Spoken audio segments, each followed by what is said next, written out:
Vamos lá, gente, para nossa parte 2 dessa aula 6, tá? E nessa parte eu vou focar em energia agora. Importante demais, tenho certeza que vai ter uma questãozinha de energia lá para você resolver e a gente vai acertar, tá? Então vem comigo e vamos lá. Olha só, sobre energia tem basicamente duas maneiras de cair uma questão para você, tá? Vamos lá, a primeira maneira de cair é o seguinte, lembrando que energia que eu falo é energia mecânica, tá? E energia mecânica nada mais é do que a soma da energia cinética, mas energia potencial gravitacional, mas energia potencial elástica, mais energia potencial elétrica também, tá? Mas não vou entrar nesses detalhezinhos agora. Beleza, mas energia cinética tem a ver com velocidade, é mv ao quadrado sobre 2, né? Energia potencial gravitacional tem a ver com altura, que é mgh. Energia potencial elástica tem a ver com mola, que é k, x ao quadrado sobre 2, lembrando que x é a deformação da mola, né? Beleza, olha o que essa questão ela fala. Um corpo de massa 4 kg é comprimido contra uma mola ideal de constante elástica 400 N por metro, deformando-a em 20 centímetros. Ao ser liberada, a mola projeta o corpo ao longo de uma superfície horizontal que termina em uma rampa. Se liga, qual que é a diferença desse tipo de questão para a questão de força lá que a gente fez? Claramente isso aqui é uma questão de energia. Por quê? Porque você tem um bloquinho que está comprimindo uma mola, daí você pode pensar, pô, é força elástica. Calma. Você tem um bloquinho que está comprimindo a mola, ele solta o bloquinho ganha altura. Ele está relacionando mola com altura, ele está relacionando energia potencial elástica com energia potencial gravitacional, sacou? Então, isso aqui, na hora da prova, tem que vir na tua cabeça. Isso aí é uma questão de energia. É uma questão de energia, eu sei resolver, com certeza. Beleza? Então, vamos lá. A altura máxima atingida pelo bloco ao subir a rampa é de 15 centímetros e a aceleração da gravidade vale 10 metros por segundo ao quadrado. A energia mecânica dissipada pelos diversos atritos que se opuseram ao movimento do bloco desde a expansão da mola até atingir a altura máxima de 15 centímetros na rampa foi. Então, essa aqui, ela tem atrito. Ou seja, tem energia dissipada, tá? Quando tiver atrito, quando tiver energia dissipada, ó, energia dissipada, você pode resolver de duas maneiras. Você escolhe, na real, o que for mais simples para você. A primeira maneira é, você calcula a energia que você tinha no início, você calcula a energia que você tem no final, você vai ver que não vai dar igual, porque teve energia dissipada no caminho. Faz a diferença das duas, subtrai as duas, você tem o quanto que foi dissipado. Acabou. Essa é a maneira mais simples, mais fácil. Tem energia dissipada, você pode fazer assim de boa, sossegado, se você quiser. Ou você faz assim, ó. Energia mecânica no início, ou antes, é igual a energia mecânica depois, mas a energia dissipada. Também pode ser, é um pouquinho mais burocrático escrever assim, né? Mas também você pode resolver dessa maneira, certo? Por exemplo, ó, só para te exemplificar isso que eu escrevi. Imagina que você está no escorregador, tem uma criança aqui, e ela tem 100 joules de energia, começa do repouso aqui. Lá embaixo, quando ela chegar, por causa do atrito com ar, a resistência com o escorregador, tem 80 joules. Ah, a pessoa perdeu 20, não foi? Foi. Por quê? Como você sabe disso? 100 é igual a 80 mais 20. Então, o que você tem no final, mais o que você perdeu no meio do caminho, tem que dar o total do início. Confere? Então, só escrevi isso burocraticamente para você, sei lá, para se você preferir assim, você pode resolver assim também. Mas nada impede de você fazer a primeira opção. E a primeira opção é calcula antes, calcula depois e subtrai. É isso que eu vou fazer aqui agora. Então antes, esse bloquinho ele só tinha energia potencial elástica, né? Então no início, antes eu vou colocar, ele só tem energia potencial elástica, que é kx ao quadrado sobre 2. Pô, o k, ele me deu, né? O k é, aqui ó, 400 newtons por metro, 400. O x é 20 centímetros, não vai usar em centímetros, por favor, né? O x é 0,2 metros, né?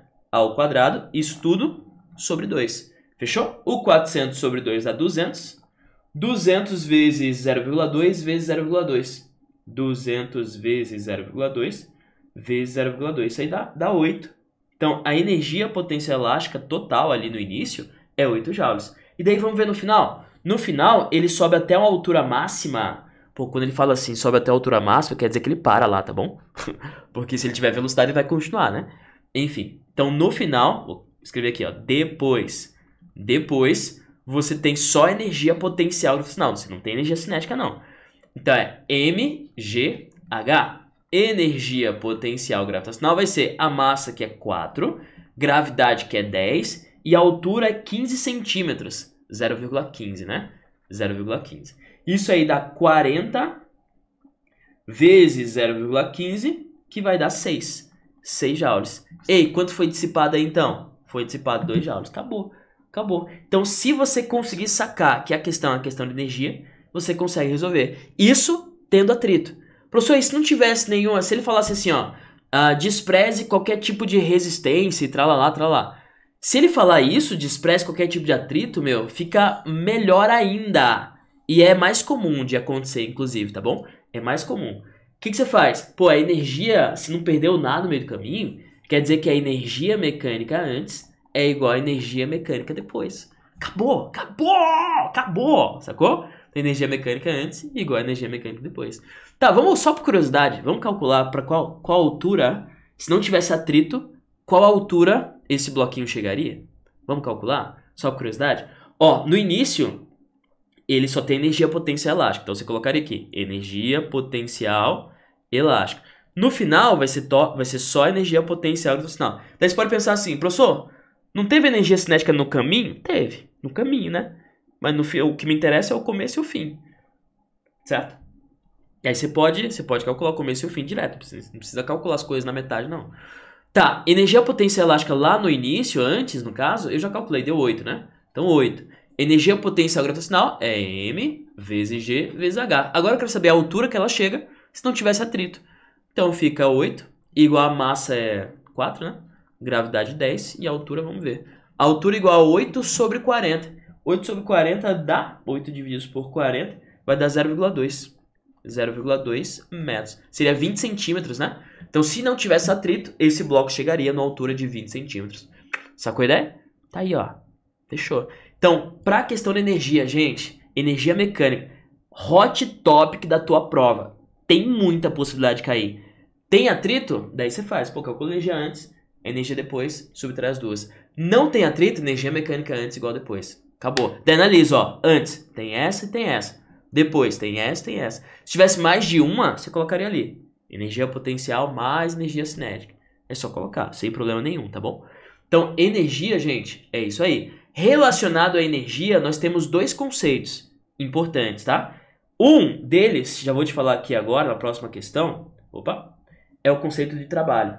E trabalho é quanto de energia uma força coloca no sistema ou retira do sistema. Isso é o conceito de trabalho, tá? Trabalho é igual a força vezes deslocamento. Só que, deixa eu te falar uma coisa. Eu, professor André Astro, eu não uso a fórmula convencional do trabalho. Trabalho igual a força vezes deslocamento vezes o cosseno. Não uso o cosseno. Você pode fazer isso, professor? Posso. Se eu me atentar a usar o deslocamento sempre na mesma direção da força. Na mesma direção da força. Então, quando eu vou calcular o trabalho de uma determinada força, eu pego o deslocamento sempre na mesma direção da força. Beleza? Direção é diferente de sentido, tá bom? Direção é horizontal, vertical, diagonal. Então, sempre na mesma direção. Por exemplo, olha só. Vamos dar uma olhada nessa questão. A figura mostra o mesmo bloco deslizando sobre duas rampas. A primeira está inclinada de um ângulo θ1 em relação horizontal e a segunda está inclinada ao ângulo θ2 em relação horizontal, sendo θ1 menor do que θ2. Beleza. Em ambos os casos, o bloco parte da mesma altura, altura H, e desliza até o final das rampas. O coeficiente de atrito entre a superfície do bloco e a superfície das duas rampas é o mesmo. Tá bom? Considerando os modos do trabalho realizado pela força peso, ó, ele quer saber o trabalho realizado pelo peso, e o trabalho realizado pela força de atrito, tá? Peso e força de atrito, é isso que ele quer saber, que você compara as duas. Beleza. Como que eu calcularia o trabalho da força-peso em qualquer situação? Olha só, trabalho da força-peso é a força-peso, que é força vezes deslocamento, né? É a força-peso vezes o deslocamento na direção do peso. Daí você pensa, o peso está sempre na vertical, então o que me interessa é o deslocamento na vertical. É o quanto o bloquinho anda na vertical, que é a altura. Sacou? Então fica P vezes H. Ah, professor. E a altura é igual para os dois e é o mesmo bloco. Então é o mesmo trabalho. Então o trabalho da força-peso para o primeiro bloquinho é igual ao trabalho da força-peso para o segundo bloquinho. Sacou? É isso. Acabou. Show? Então fica mais fácil de você enxergar as coisas. Talvez, se você fosse calcular força, deslocamento vezes o cosseno, daí você pensa, pô, o θ1 é diferente do θ2, cosseno é diferente, vai dar um trabalho diferente. O jeito de você pensar fica mais complexo, sacou? Fica mais fácil de você errar. Então, se você pensar só em força vezes deslocamento e o deslocamento na direção da força, fica bem mais fácil. Beleza? Agora, e o trabalho do atrito? O trabalho do atrito ele tem um detalhezinho. O trabalho do atrito não é força vezes deslocamento. É força vezes a distância percorrida. Então, o que me interessa, na real, é o deslocamento. Se você pensasse em deslocamento, seria o deslocamento na direção do atrito, né? O atrito tá pra onde? O atrito tá pra cá, né? Tá, professor, o que me interessa é essa distância aqui percorrida ou esse deslocamento? Exatamente isso. O que me interessa é essa distância aqui, ó. Professor. Professor, e nesse 1 ele tem mais distância, né? Sim. Se no 1 tem mais distância, ele vai ter um trabalho da força de atrito maior. O atrito vai roubar mais energia do que no 2, sacou? É isso. Então, o trabalho do FAT na rampa 1 é maior do que o trabalho do FAT na rampa 2. Fechou? Porque a distância, o deslocamento na direção do FAT ali é maior. Beleza? Então, ó, ficaria... trabalho 1, trabalho 2. É isso aqui, né? Letra A de Andrezinho. Beleza? Então, trabalho é uma coisa interessante, pode cair pra você. Como calculo? Força e deslocamento. Deslocamento na mesma direção da força, tá? Só que trabalho tem mais duas maneiras de calcular. Só se liga. Se a força for variável, você vai na área do gráfico, tá? Então, força, deslocamento. E daí ele te dá um gráfico, a área é igual ao trabalho. A área é numericamente igual ao trabalho. Fechou? Se a força for variável, se ele te der um gráfico FD, a área é trabalho. Beleza? Então, duas formas de calcular trabalho. E a terceira forma de calcular trabalho, que é a equação Master Blaster, é trabalho da força resultante igual variação da energia cinética. Essa aí eu peço para você anotar na sua mente. Toda vez que ele relaciona força com velocidade, ó, trabalho, que é força, e variação da energia cinética, que é velocidade. Toda vez que ele relaciona força com velocidade, trabalho com velocidade, alguma coisa assim, essa aqui, fórmula Deus.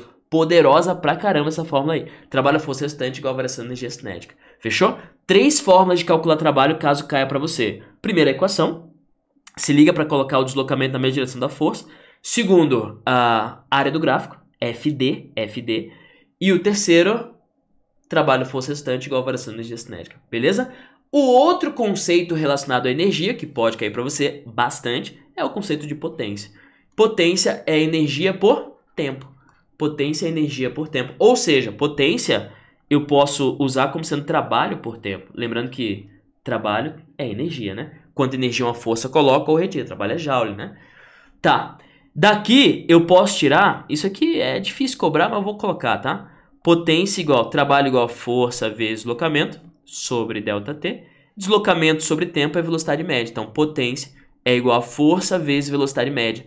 Caso ele relacione numa questão potência e velocidade média, já sabe como calcular. Mas mais importante que isso é você lembrar que watts é joules por segundo. Povo, se você lembrar disso aqui, watts é joules por segundo, uma questão certeza da tua prova você vai acertar.